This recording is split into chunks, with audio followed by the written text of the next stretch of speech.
ان کا خاندان اس پہ بہت فخر محسوس کرتا ہے. تو بیورو ہیڈ حیدرآباد عرفان آرائی ان کے گھر پہ موجود ہیں, ان سے بات کرتے ہیں. جی عرفان. جی, جشن آزادی پر ملک کی آزادی کا جشن گلی گلی ہو رہا ہے. ایسے میں وہ شخصیات جنہوں نے پاکستان بنانے میں بہت ہی اہم کردار ادا کیا, اس میں ماسٹر الطاف حسین کا بہت ہی مرکزی کردار رہا. انہوں نے قومی پرچم کی سلائی کی اور پھر اس پہلے قومی پرچم کو قائد اعظم نے اپنے ہاتھ سے لہرایا. ہمارے ساتھ ان کے صاحبزادے ظہور الحسن موجود ہیں, ہم ان سے بات کرتے ہیں. ظہور صاحب, یہ بتائیے گا آپ کے خاندان کی خدمات اور آج آپ ان خدمات کو کیسے دیکھتے ہیں؟ قائد اعظم محمد علی جناح صاحب نے میرے والد صاحب کو 3 جون 1947 کو آزادی کے دوران حکم دیا کہ آپ پہلا قومی پرچم تیار کر کے لائے. میرے والد صاحب نے نوزائیدہ اسلامی مملکت پاکستان کے لیے پہلا قومی پرچم کو خود اپنے ہاتھوں سے تیار کرنے کا اعزاز حاصل کیا تھا, جس پر ہمیں اور ہمارے خاندان کو فخر ہے. ہم اسی وجہ سے حکومت پاکستان نے سرکاری طور پر اعتراف کرتے ہوئے میرے والد ماسٹر الطاف حسین کی قومی خدمات کا اعتراف کرتے ہوئے 23 مارچ 2023 کو صدارتی ایوارڈ تمغہ برائے حسن کارکردگی سے نوازا ہے. جی, یقیناً پورے پاکستانی. ٹھیک ہے عرفان آرائی, آپ ہمیں ڈیٹیلز دے رہے تھے. 2 روز رہ گئے ہیں, جتنی تیاریاں کرنی ہے کر لیں. فائنل سیلیبریشن سے پہلے ہم لے رہے ہیں یہاں پر ایک بریک, ہمارے ساتھ ہی رہیے.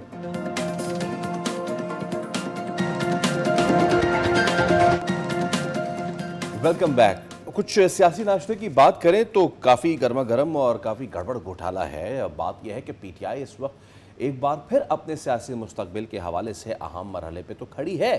بانی پی ٹی آئی کی رہائی کے لیے پارٹی نے احتجاجی سیاست کو دوبارہ منظم کرنے کا اعلان تو کر دیا ہے. پارٹی کی جانب سے 27 ستمبر کو اسلام آباد مارچ کا اعلان کیا گیا ہے. موقف یہ ہے کہ اس کا جو بنیادی مقصد ہے وہ بانی کی رہائی ہے, لیکن دوسری جانب پارٹی کے اندر سے ہی مارچ کی تاریخ پر سوالات اٹھ رہے ہیں. اس کے ساتھ قیادت, مشاورت اور احتجاج کی حکمت عملی پر بھی اختلافات کی باتیں سامنے آ رہی ہیں. تو اب ایکچولی سوال یہ ہے کہ وہی بہت عرصے سے ہم یہ دیکھ رہے ہیں کہ بانی پی ٹی آئی کے لیے مسلسل احتجاجوں کا سلسلہ جاری رہا اور کئی مارچ کیے گئے, لیکن کوئی بھی کامیاب نہیں ہوا. تو پارٹی کے جو اندرونی معاملات ہیں اس میں ہم دیکھ رہے ہیں کہ کئی اختلافات ہیں, مختلف سیاستدانوں کو لے کر کئی اختلافات ہیں, کون لیڈر ہوگا, کون لیڈ کرے گا, اس کو لے کر کئی جو ہے اختلافات ہیں. ان اختلافات کے بیچ میں کیا بانی پی ٹی آئی کے لیے جو منظم احتجاج کرنے کی صلاحیت ہے پی ٹی آئی کی یا نہیں ہے؟ احتشام الحق صاحب ہمارے ساتھ موجود ہیں. السلام علیکم احتشام صاحب, صبح بخیر, بہت بہت شکریہ آپ کے وقت کے لیے. سر, مارچ جو ہے وہ کرنا چاہ رہی ہے پی ٹی آئی, ستمبر کی ڈیٹ آ رہی ہے 27 ستمبر کی, کتنی متحرک نظر آتی ہے نوئنگ کے کیا انٹرنل معاملات چل رہے ہیں؟ دیکھیے سعدیہ, 2 دن سے سچویشن تھوڑی بدل گئی ہے. اس سینس پہ بدلی ہے کہ ابھی اگر آپ سہیل آفریدی کا ٹی وی انٹرویو دیکھیں اور اس کے بیانات دیکھیں تو اب وہ اگر مگر شروع ہو گئے ہیں. وہ کہہ رہے ہیں کہ جی اگر بانی پی ٹی آئی کا علاج انہیں کسی اسپتال میں منتقل کر دیا جائے تو اس کے بعد یا ہماری ملاقات ان سے کرا دی جائے جیل کے اندر لے جا کے, تو ہم باہر آ کے کوئی سیاسی بات نہیں کریں گے. تو یہ ایک جس کو کہتے ہیں اپنی طرف سے آف ریم پیش کرنے کی کوشش کر رہے ہیں گورنمنٹ کو کہ اگر ہم چاہتے ہیں کہ ہم یہ 27 اگست کو ہم سپتمبر میں سڑکوں پہ نہ آئیں, اور ساتھ ہی وہ یہ بھی کہہ رہے ہیں کہ کلیئر نہیں ہے کہ جی اسلام آباد جائیں گے اور اڈیالہ بھی جا سکتے ہیں. اب سعدیہ 2 چیزیں بڑی امپورٹنٹ ہیں اس میں. اب دیکھیں جو اس وقت تک صورتحال بدل گئی ہے کہ پارٹی کے اندر اختلافات, کور کمیٹی کے اندر اختلافات, پولیٹیکل پارٹی کے اندر, پولیٹیکل کمیٹی کے اندر اختلافات, پارلیمانی پارٹی کے اندر اختلافات. جس طریقے سے سلمان نقم راجہ نے اپنے اچکزئی صاحب کو اور رانا ناصر عباس صاحب کو بالکل سائیڈ لائن کر دیا, یہ کہہ کے کہ جی بانی پی ٹی آئی کی رہائی کے لیے ہم سب کچھ کریں گے. ان سو مینی ورڈ وہ یہی کہہ رہے ہیں کہ جی اب آپ پہ اعتماد نہیں ہے. دوسری طرف اچکزئی صاحب جو ہے ایک ہی رٹ لگائے بیٹھے ہیں کہ جی میری ملاقات شہباز شریف صاحب سے ہو جائے. تو یہ اپنے اندر اختلافات ہونے کے باوجود اب سوال یہ کہ کیا یہ سب کچھ کر سکتے ہیں؟ اطلاعات یہ ہے کہ پلاننگ تو وہ بھرپور کر رہے ہیں اور وہ بات کہہ رہے ہیں کہ جی ہم بہت سارے بندے 20 لاکھ لائیں گے, 10 لاکھ لائیں گے, لیکن ادھر سے جو حکومت کے لوگ ہیں وہ بڑا واضح طور پہ کہہ رہے ہیں کہ ایک تو سعدیہ کٹی پہاڑی آپ کے کراچی میں ہے, ایک یہ اٹک پل سے اس طرف جو ہے نا ایک کٹی پہاڑی ہے. اب یہ فیصلہ جو ایڈمنسٹریشن کی طرف سے نظر آ رہا ہے کہ جی کم وقت میں ہم نے ادھر سے ان کو کے پی سے پنجاب میں داخل نہیں ہونے دینا. اب اس کا کیا مطلب ہے کہ وائلنس ہوگا نہیں ہوگا, حکومت آسانی سے اجازت دے گی, یا کچھ لوگ بیچ میں بیٹھے ہوئے ہیں وہ یہ باتیں کرنے کی کوشش کر رہے ہیں کہ یہ ایک ملاقات کروا دیں تو ہم اس کو پوسٹ پون کروا دیتے ہیں.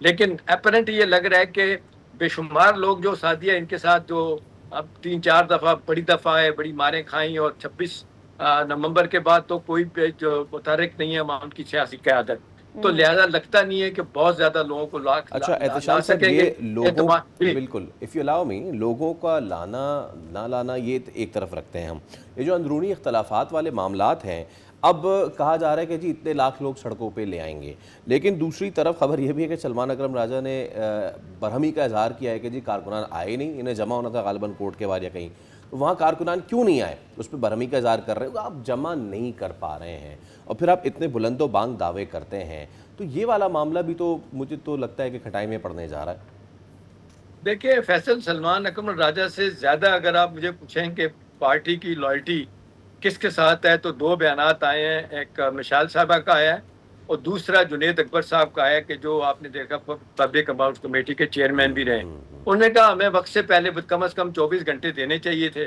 ہم سے بیٹھے بیٹھائے توقع کرتے ہیں کہ جی ہم اسلام آباد ہائی کورٹ پہنچ جائے تو ہم کیسے پہنچیں گے.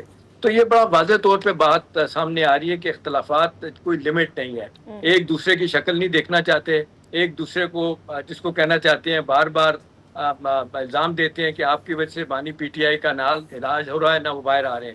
دوسری طرف جو ہے نا وہ اب تڑکا لگا دیا ہے بلاول بھٹو زرداری نے کہ جی الیکشن ہم سے چھین لیا گیا اور میں تو اپنا ہاتھ بڑھانے جا رہا ہوں پی ٹی آئی کی طرف. یہی کام مولانا فضل الرحمان صاحب بھی کر رہے ہیں لیکن کامیابی نہیں ہوئی.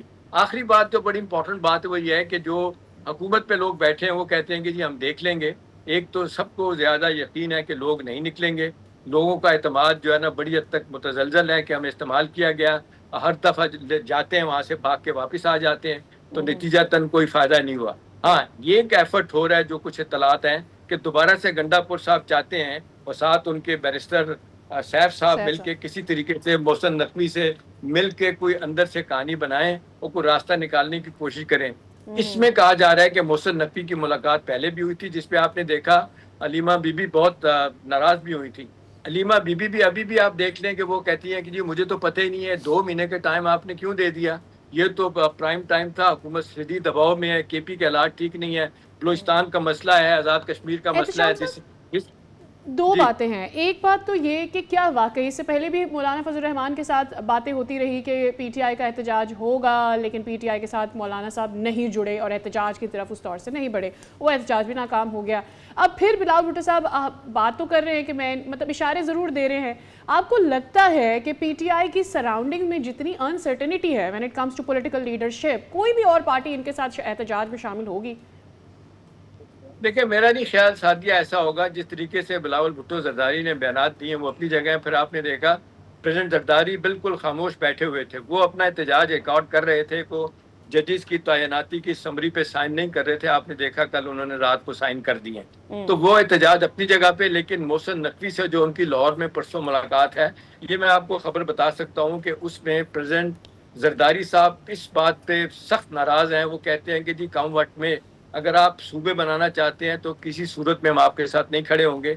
کوئی وجہ ہی نہیں ہے کہ کراچی کو علیحدہ کر کے آپ ہمیں آپ کہیں کہ صوبے جو ہے نا وہ آپ سندھ سے بن جائیں. یہ ایک بڑا اختلافی پہلو سامنے آیا ہے. دوسری طرف P T I P M L والے بھی یہی چاہتے ہیں کہ صوبے نہ بنے. تھوڑا سا پچھلے دنوں ان کے درمیان اتفاق ہوا تھا کہ لوکل گورنمنٹ کا نظام 2002 کا وہ جو آرڈیننس ہے اس کو بحال کر کے آرڈر کو دوبارہ شروع کرتے ہیں, لیکن یہاں پہ بھی ifs اینڈ بٹس بہت زیادہ ہے. تو بظاہر یہ لگتا ہے کہ اتنی طاقت کسی میں بھی نہیں ہے.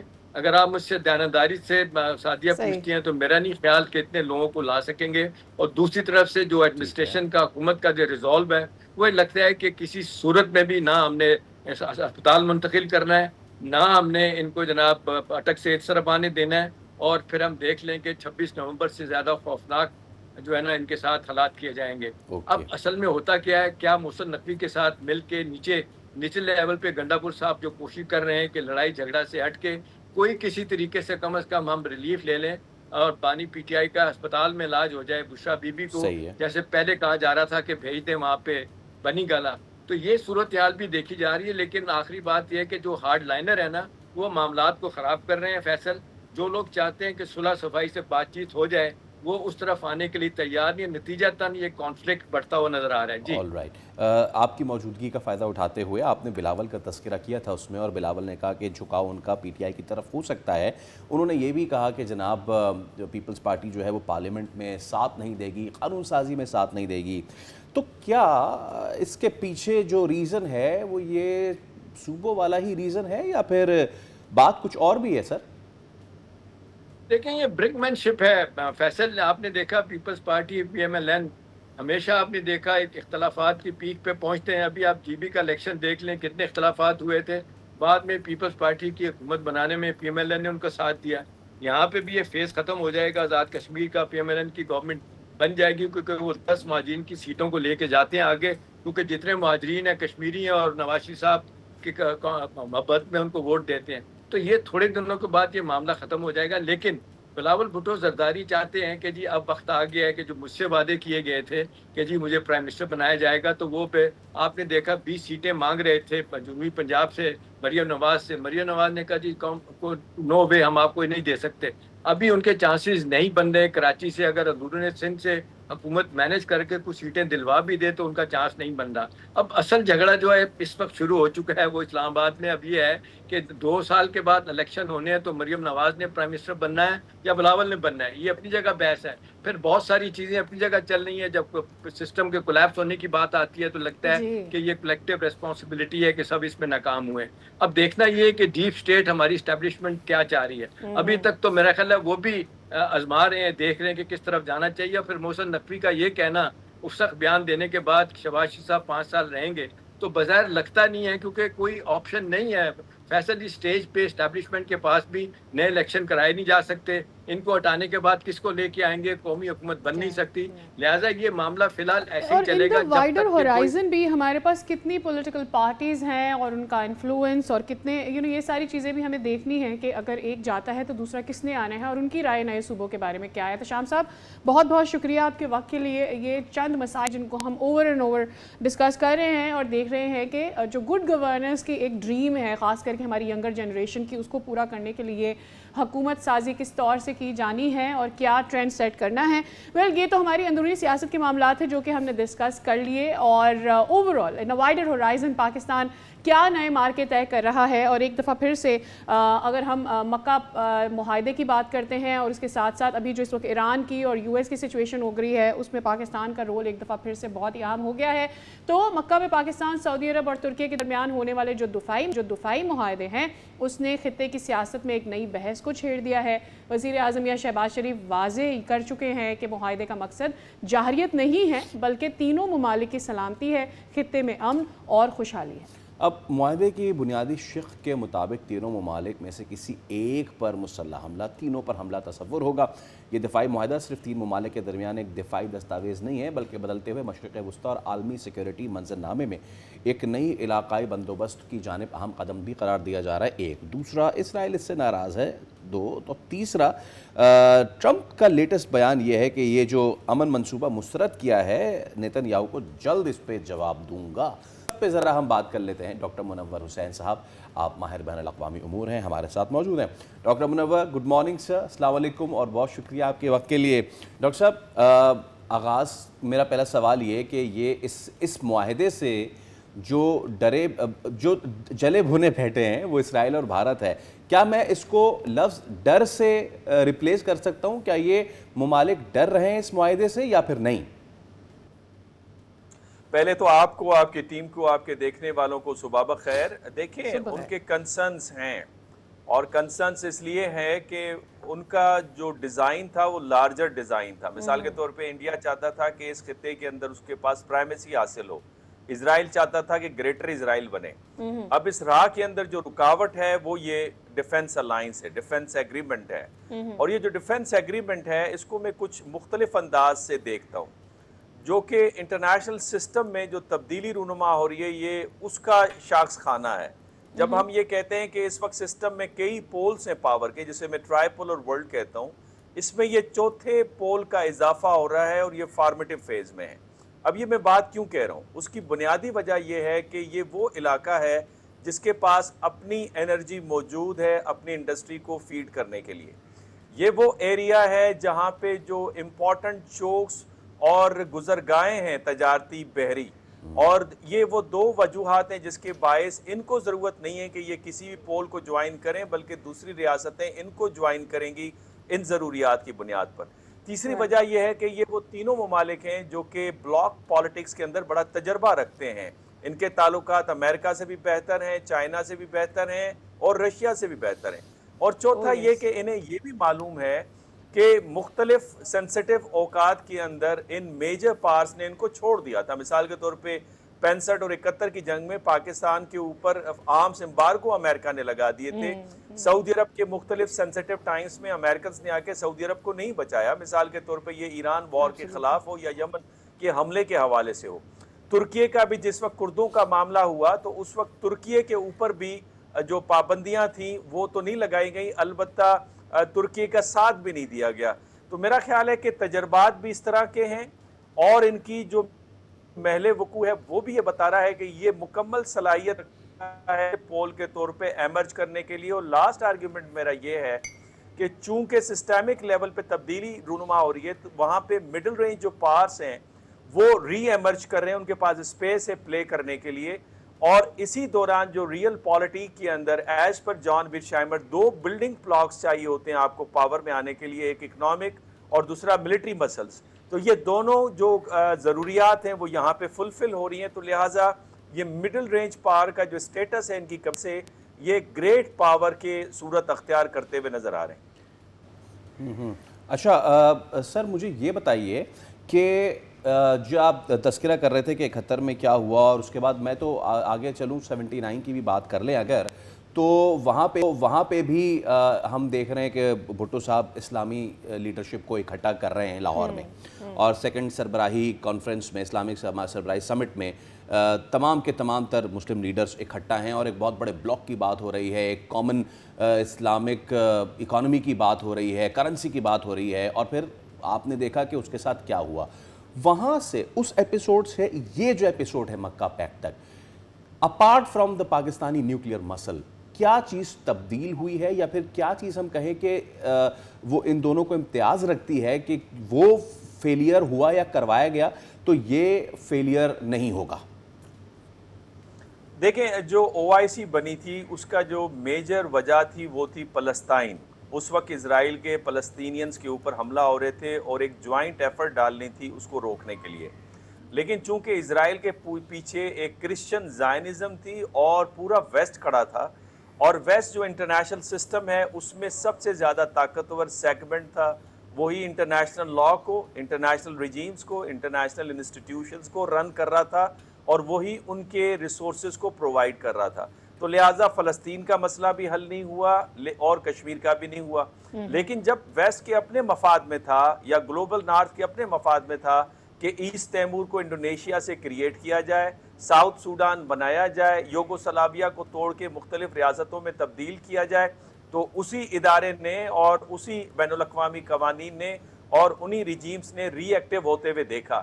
تو لہٰذا اس وقت جو میجر ایشو تھا وہ یہ کہ جو گلوبل ساؤتھ میں OIC تھی اس کے پاس ملٹری مسل بھی نہیں تھے اور ریسورسز بھی نہیں تھے، اور ادارے اور قوانین ان کے لیے کھڑے نہیں ہو رہے تھے۔ لیکن اب سچویشن کافی ڈیفرنٹ ہے، گلوبل ساؤتھ اس وقت ایمرج کر رہا ہے۔ بالفرض چائنا کے جو انفارمیشن کے اندر 2 ملین پیٹنٹس ہیں جبکہ امریکہ کے 0.5 ملین ہیں۔ اس کے علاوہ اسپیس میں دیکھیں تو امریکہ کا GPS سسٹم جو کہ 24 سیٹلائٹس پر مشتمل ہے 2030 میں ریٹائر ہو رہا ہے، اور چائنا کا بیدو سسٹم 500 سیٹلائٹس پر مشتمل ہے۔ اسی طرح سے اگر آپ ٹریڈ کو دیکھیں تو امریکہ نے پچھلے سال $1 ٹریلین کا ٹریڈ خسارہ اٹھایا ہے، اور چائنا نے $1.2 ٹریلین کا ٹریڈ سرپلس کیا ہے۔ مارچ کے اندر 2026 کی فگر ہمارے پاس ہے جس میں امریکہ نے $61 بلین کا ٹریڈ ڈیفیسٹ اٹھایا ہے، اور چائنا نے $85 بلین کا ٹریڈ سرپلس کمایا ہے۔ تو میرا خیال ہے چیزیں بڑی واضح ہیں۔ تو گلوبل ساؤتھ ایمرج کر رہا ہے، اور پھر جب گلوبل ساؤتھ ایمرج کر رہا ہے تو ساتھ ہی امریکہ کا جو انفلوئنس ہے وہ گر رہا ہے۔ آپ کے پلیٹ فارم پہ مارچ کے اندر میں نے یہ پریڈکشن دی تھی کہ یہ جو ایران والی جنگ ہے اس کے بعد آپ مڈل ایسٹ میں جو ڈیفرنٹ آرڈرز ہیں، political, economic and military order, اس کو تبدیل ہوتے ہوئے دیکھیں گے، پھر یورپ میں دیکھیں گے، پھر نارتھ کے اندر امریکن نارتھ میں دیکھیں گے، ساؤتھ میں دیکھیں گے، فار ایسٹ ایشیا میں دیکھیں گے۔ آج فار ایسٹ ایشیا میں جاپان کہہ رہا ہے کہ امریکہ اڈے خالی کریں. آج یورپ سے آواز آ رہی ہے کہ پیکس امریکانا از اوور. آج گلوبل نارتھ یعنی کینیڈا سے آواز آ رہی ہے کہ ہمارا انٹیگریٹڈ سسٹم امریکہ سے ختم ہے. اور آج مشرق وسطیٰ میں ایک نیا سیکیورٹی آرڈر بن رہا ہے. اور یاد رکھیں کہ جب نیا سیکیورٹی آرڈر بنتا ہے تو اس کے اثرات سیاسی اور معاشی بھی آپ کو نظر آتے ہیں. تو لہٰذا یہ آرڈر جو ہے ایک تو OIC کے طرز پہ نہیں ہے, اس کا خواب ضرور پورا کرتا ہے, لیکن جب اردگان صدر ترکیے کے اور پھر ان کے حقان فدان اور پاکستان کے فارن منسٹر اسحاق ڈار صاحب کہتے ہیں کہ یہ اوپن ہے ممبرشپ کے لیے, چاہے مسلمس ہیں یا نان مسلم ہیں, لیکن جو یونائٹڈ نیشن کا چارٹر ہے اور اس کا جو چارٹر ہے اس کے ساتھ جو ایگری کرے گا وہ اس کا حصہ بنے گا. تو عین ممکن ہے کہ ساؤتھ افریقہ اس کا حصہ بن جائے, عین ممکن ہے چائنا اور رشیا بھی اس کا حصہ بن جائیں, بیکاز چائنا نے اس کے پیچھے کھڑے ہونے کا اشارہ دے دیا ہے اور رشیا نے اسے ایک کنسٹرکٹیو ڈیولپمنٹ قرار دیا. اینڈ شارٹلی کیا یہ ممکن ہے کہ ایسے ممالک جو کہ پاکستان کو بڑھتا ہوا نہیں دیکھنا چاہتے وہ بھی اس کا حصہ بن جائیں, اور اگر وہ حصہ اس کا بن جاتے ہیں تو پاکستان کے لیے کتنا نقصان دہ ہو سکتا ہے؟ غالباً آپ افغانستان کہہ رہی ہیں. دیکھیں اس جو الائنس ہے اس میں ٹیررزم بنیادی چیز ہے. اب آپ سمجھ لیجئے کہ جو ریاستی طور پہ مشرق وسطیٰ میں ٹیررزم کروا رہا ہے اسرائیل, اور ساؤتھ ایشیا میں جو ٹیررزم کروا رہا ہے وہ ہے انڈیا, اور افغانستان کے تھرو ہو رہا ہے. ان کو سپورٹ دینے والے میں نام نہیں لیتا, جو ملک اس میں شامل ہیں وہ اس کا حصہ نہیں بنیں گے, اور اس کی بہت ساری وجوہات ہیں. ان کے خود بھی سعودی عرب کے ساتھ, ترکی کے ساتھ اختلافات ہیں بہت سارے. ان اختلافات کو حل کرنے میں ٹائم لگے گا. ان کو اپنی جو ڈائریکشن ہے فارن پالیسی کی وہ تبدیل کرنی ہوگی. جب تک وہ تبدیل نہیں کریں گے اس کا حصہ نہیں بنیں گے. میرا خیال ہے کہ اب تک تاکہ اس کی مخالفت نہ ہو, جو چیزیں آ رہی ہیں, بیانات آ رہے ہیں, وہ اس کو ایک براڈر کینواس کے اندر انہوں نے رکھنے کی کوشش کی ہے. لیکن جیسے جیسے وقت گزرے گا اور دہشت گردی جہاں سے بھی ایمرج ہوگی اس کو کرٹیل کیا جائے گا, اور وہ آنے والے دنوں میں ہم دیکھیں گے کہ وہ کن ممالک کے خلاف ایکشن لیا جا رہا ہے.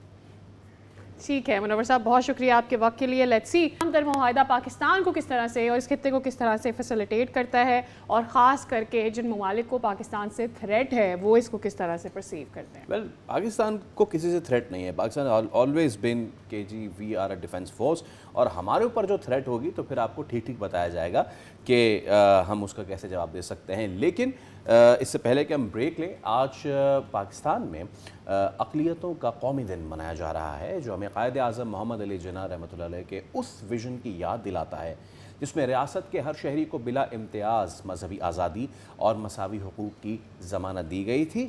11 اگست 1947 کو قائد اعظم نے قانون ساز اسمبلی سے خطاب میں واضح کیا تھا کہ پاکستان میں ہر شہری کو اپنے مذہب اور عقیدے کے مطابق زندگی گزارنے کی آزادی حاصل ہوگی. قیام پاکستان سے آج تک مسیحی, ہندو, سکھ اور دیگر اقلیتی برادریوں نے ملکی ترقی میں اہم کردار ادا کیا ہے, چاہے پھر وہ تعلیم ہو, صحت ہو, دفاع ہو, سیاست, کھیل اور ملکی معیشت سمیت مختلف شعبے اس میں شامل رہے ہیں. اور اقلیتوں کا قومی دن نہ صرف ان کی خدمات کو خراج تحسین پیش کرنے کا موقع دیتا ہے بلکہ یہ بھی یاد دہانی ہے کہ پاکستان کی ترقی اور خوشحالی میں ہر شہری برابر کا شریک ہے. سو دیر از نو سیکنڈ سٹیزن ان پاکستان. ہر کوئی جو پاکستان سے محبت کرتا ہے, پاکستان کا شہری ہے, وہ پاکستان کے حق میں بات کرتا ہے, اور اس کی پیٹریوٹزم ہے وہ اس کے پاکستانی ہونے سے جڑی ہے, نہ کہ اس کی قومیت سے جڑی ہے. ایبسلیوٹلی. اسی بات پہ ہم ایک بریک لے رہے ہیں, فوراً سے حاضر ہوں گے. Stay with us.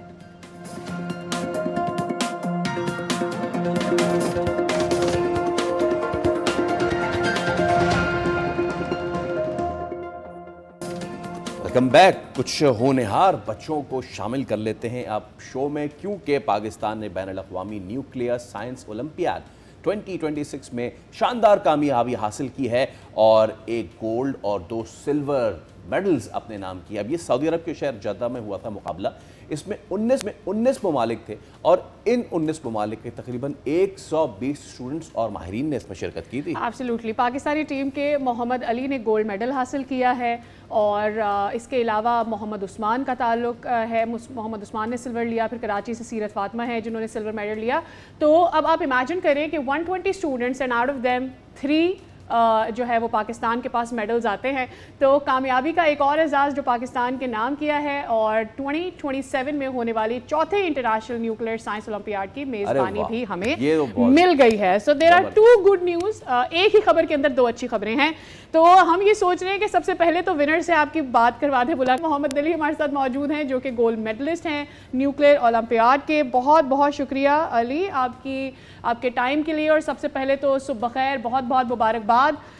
Nuclear sciences سوچ کے ہی ڈر لگنے لگتا ہے. Lot of training, lot of studying, lot of science involved. کیسا ایکسپیرینس رہا, پہلے تو یہ بتائیں جدہ کا.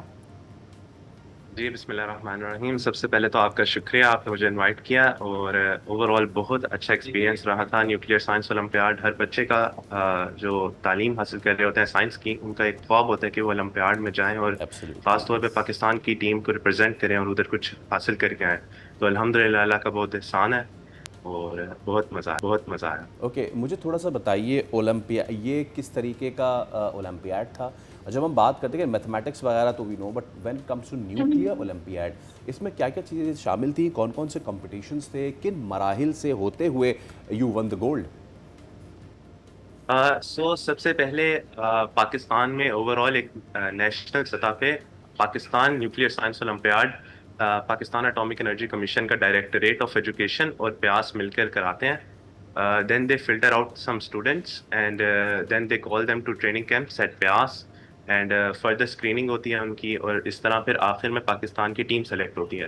اس میں پاکستان کا ہر کونے سے ہر بچہ حصہ لے سکتا ہے, اور پھر ان 4 بچوں کو اسپیشلائز ٹریننگ دی جاتی ہے اینڈ اس کے بعد پھر آپ ریپرزینٹ کرتے ہیں. اس میں تھیوریٹیکل اور ایکسپیریمنٹل دونوں پیپرز ہوتے ہیں آپ کے, اور ان کی ویٹیج الگ الگ ہوتی ہے, اور at the end of the day اس کے بعد آپ انڈیویجولی کمپیٹ کرتے ہیں and then they award medals based on your performance. Right. So Ali مجھے آپ سے پوچھنا ہے آگے چل کے کہ جو PIEAS آپ کو ٹریننگ کراتا ہے وہ ہوتی ہے یا وہاں کا کمپٹیشن زیادہ ٹف ہوتا ہے؟ بٹ بفور دیٹ سیرت فاطمہ ہمیں جوائن کر چکی ہیں جنہوں نے سلور میڈل حاصل کیا نیوکلیئر اولمپیاڈ میں. سیرت بہت شکریہ آپ کے وقت کے لیے, صبح بخیر اور بہت بہت مبارکباد ہمیں سلور میڈل جتانے کے لیے. ابھی میں تھوڑی دیر پہلے جب علی سے بات کر رہی تھی تو میں ان سے پوچھ رہی تھی how was your experience in Jeddah, and the same goes for you. How was your experience? اور پاکستان سے آپ صرف پاکستان کی ریپرزنٹیشن نہیں کر ایکسکلوزیولی پاکستانی نئی جو بچیاں سائنسز میں پڑھائی کری ہیں ان کی بھی ریپرزنٹیشن ہے. تو how does it feel to have a silver? Truly, it was amazing to be there and then win a silver for Pakistan and represent Pakistani women at that scale was a big responsibility. And I'm happy that I came back with a medal to represent my community as someone who is very good in science. Okay, اچھا سیرت, اگر آپ مجھے تھوڑا سا اس کا break down کر سکیں کہ جب یہ اولمپیاڈ ہوتا ہے, کمپٹیشن ہوتا ہے, کس طرح کا ہوتا ہے؟ انیشیل راؤنڈ کیسا ہوتا ہے, دین یو کوالیفائی, انیشیل سے پھر اگلے راؤنڈ میں جاتے ہوئے کتنے کوالیفائی کرتے ہیں, کتنے پیچھے رہ جاتے ہیں؟ اگر آپ تھوڑا سا اس کے حوالے سے ہمیں بتا سکیں. So it all starts with a screening test named PANSO, Pakistan Olympiad, held by Pakistan Atomic Energy Commission and PIAS collectively, and then they do it nationwide, like every city, major cities mein hota hai. And then the top 50 students get invited for the 1-week camp, and we have a 1-week training in PIAS, Department of Nuclear and Engineering, and then we go on through another test and we are shortlisted for another screening test. پھر وہ screening test کے بعد we are shortlisted, I guess 15 students. They go into another training camp for a week in PIAS, sometimes it's online as well, and then they select the top 4. صحیح. اچھا علی, ہمارے سیرت we have to ask a lot from you because ہم بڑے excited ہیں. بہت اچھا لگتا ہے جب اس طرح کی ایجوکیشن میں پاکستان کے بچے اچھا کر رہے ہوتے ہیں اور ہمیں اپنا برائٹ فیوچر نظر آ رہا ہوتا ہے. علی, مائی کوشچن از کہ انجینئرنگ اور اپلائیڈ سائنسز کے انسٹیٹیوٹ نے آپ کی تیاری کرائی, یہ تیاری کس طرح کی تھی ورسز جدہ میں جو کمپٹیشن ہوا ہے؟ واز دیٹ ٹف اور واز دس کمپٹیشن ٹفر؟ جی بالکل, یہاں پہ جو ٹریننگ کیمپ تھا اس نے تمام سبجیکٹ کے اندر جو تمام چیزیں تھیں ان کو گھیرا ہوا تھا, اور ان میں اسپیشلائز ٹریننگ کرائی جاتی تھی, کیونکہ Pakistan Institute of Engineering and Applied Sciences is known for its nuclear science program. Pakistan کا جو نیوکلیئر سائنس نیوکلیئر انجینئرنگ کا پروگرام ہے وہ سب سے اچھا انہی کا ہی ہے. تو دے ٹری ویل اینڈ الحمدللہ it's because of that we won a gold medal. Okay nuclear olympiad winner سے میں یہ ایکسپیکٹ کروں کہ آگے جا کے اس نے نیوکلیئر سائنٹسٹ ہی بننا ہے. علی اسٹارٹنگ فرام یو, آپ نے what are your future aspirations? Well, actually, I really like physics, and then nuclear science is a domain of physics. Yes. So I am actually interested in particle and nuclear physics. تو اس لیے یہ competition میرے لیے کافی important تھا personal grooming کے لیے, personal growth کے لیے اور نالج کے لیے. اور اس لیے it's not actually going into nuclear but it's learning about nuclear and learning more things. اور میرے خیال میں وہ جو لرن کرنے کی چاہت ہوتی ہے وہ بہت آگے لے جاتی ہے. سیرت, آئی ایم ریئلی انٹرسٹڈ کہ آپ کو کیا لگتا ہے وہ آپ کا فیوچر کیا ہولڈ کرتا ہے آپ کے لیے؟ Where do you want to go? To be honest, it's still very indecisive from my end what I want to become in the future. So I won't discuss much about that. Okay, but whatever you want to be, best of luck for that. کیونکہ آپ medal تو لے کے آپ کچھ بنے نہ بنے, آپ میڈل ونر بن گئی ہیں ہمارے لیے, پاکستان کے لیے. تو سیرت اور علی, آپ دونوں کا بہت شکریہ, بیسٹ آف لک. اسی طریقے سے محنت کرتے رہیں, بچوں کے لیے, پاکستان کے بچوں کے لیے انسپریشن بنتے رہیں. Thank you so much for your time. اور بچوں کو انسپائر کرتے رہیں کہ there are fields other than just 2 or 3, وہ جائیں اس میں ایکسل کریں. ود دیٹ ہم ایک مختصر سا بریک لے رہے ہیں, فوراً سے حاضر ہوں گے. You have to stay with us.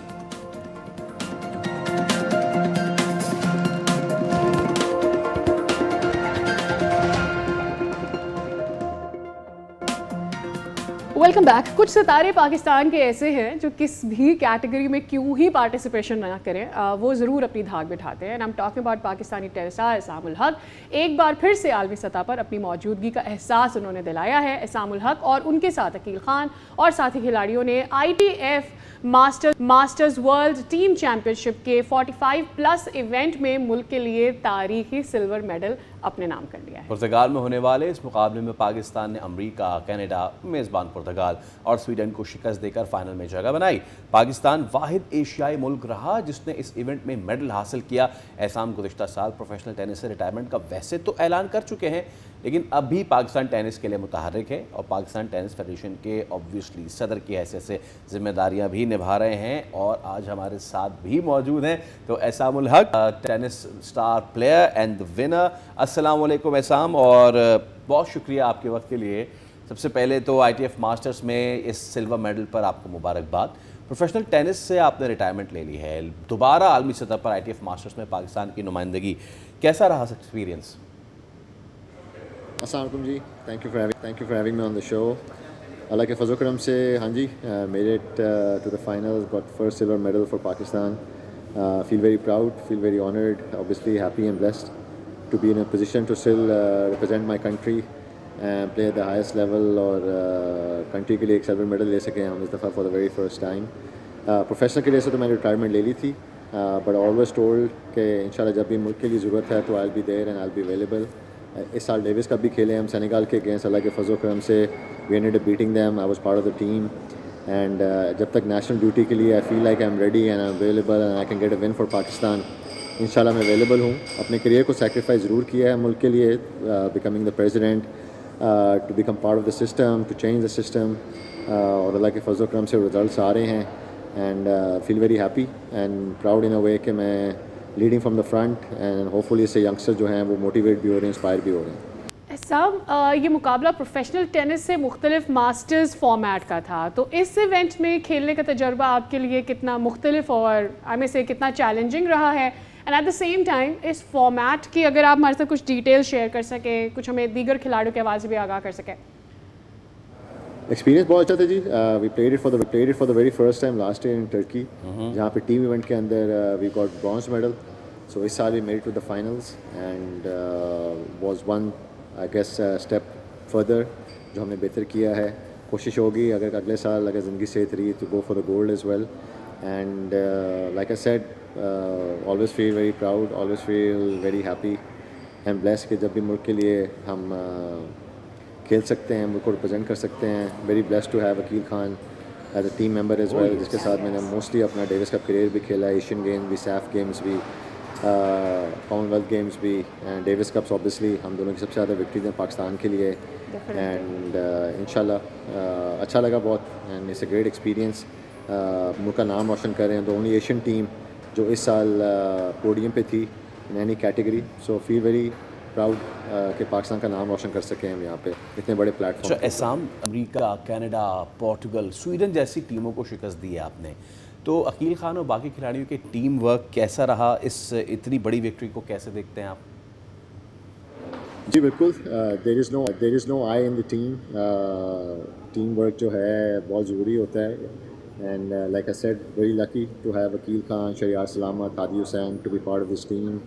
Everybody was very very professional. We trained as well before the event and سارا hard work جو ہے I think it kind of paid off and balanced team تھی and inshallah we are learning also how to go about things and inshallah پوری کوشش ہوگی کہ اگلے سال اگر دوبارہ ایونٹ میں آتے ہیں تو گول کے لیے جائیں.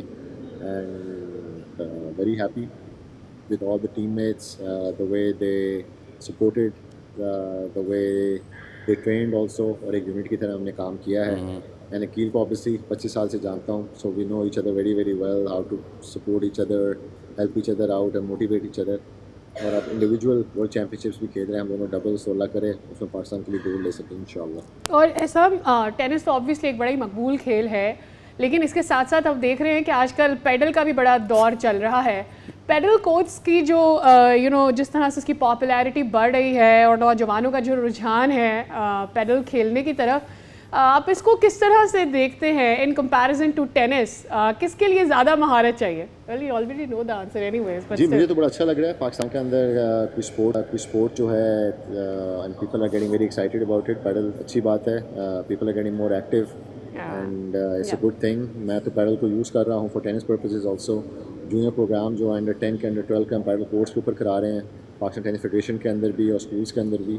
And I think it's a great opportunity کہ پیڈل کورس کو آپ ٹینس سے انٹروڈیوس کرا سکتے ہیں. سافٹ ٹینس کھیلیں, جونیئر ٹینس کھیلیں پیڈل کورس کے اوپر ایک اچھی ہیلدی انوائرمنٹ کے اندر. اینڈ سارے ٹینس پلیئر جی ہیں پاکستان میں جو پیڈل میں چھائے ہوئے ہیں اینڈ دے گیٹنگ لارلز اور ساری چیمپئن شپ جیت رہے ہیں. And I think being a good tennis player really helps to become a phenomenal padel player, not the other way around. Padel player جو اچھے ہیں وہ ٹینس اچھی نہیں کھیل سکتے, لیکن ٹینس اچھے کھیلنے والے definitely can play good padel, اور وہی نظر آ رہا ہے دنیا کے اندر بھی اور ایون پاکستان کے اندر بھی. اینڈ آئی ایم ہیپی کہ پاکستانی قوم جو ہے تھوڑا سا فٹنس کے اوپر, اسپورٹس کے اوپر توجہ دے رہی ہے. اینڈ آئی تھنک اس طرح اگر پیڈل بھی ہوتی رہے گی تو ٹینس بھی مشہور ہوتی رہے گی. صحیح ہے, وہ آپ کہہ رہے ہیں پاکستان فٹنس پہ ضرور دھیان دے رہی ہے, اور پیڈل کھیلتے ہوئے انسٹاگرام پہ بہت دھیان دے رہی ہے. Okay, jokes apart, professional tennis سے آپ ریٹائرمنٹ ویسے تو لے چکے ہیں اسام, تو یہ جو ماسٹر ٹورنامنٹس جو آپ کھیل رہے ہیں, کیا ہم سمجھیں کہ یہ آپ واپس آ رہے ہیں ان دا سرکٹ, اور it is just the masters thing?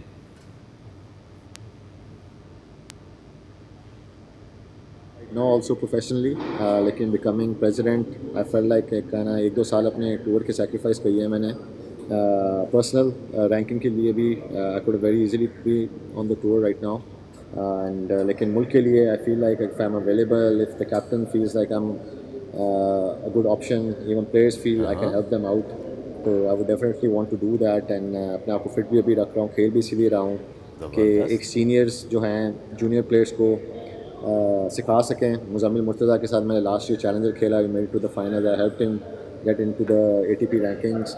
Shoaib کے ساتھ بھی ٹریننگ کرتے ہیں, عقیل خان بھی کر رہے ہیں, اینڈ آئی تھنک ایک اچھا گرومنگ ہے جو ڈیوس کپ میں بھی ہم اکٹھے ہیں سینئر پلیئر جونیئر کے ساتھ. Wishing you best for your future, اور فیڈریشن کے لیے بھی ہم امید کرتے ہیں کہ جس طور سے آپ ساری چیزوں کو اچھا کر رہے ہیں, ہمارے پاکستان میں اور اچھے سٹارز نکلیں اور یہاں بھی ٹینس آ سکے. بہت شکریہ آپ کے وقت کے لیے. اور اس کے ساتھ ہی ہمارے شو کا وقت بھی ہو گیا ہے ختم. ملاقات ہوگی آپ سے, اب کل دیجیے اجازت, خدا حافظ.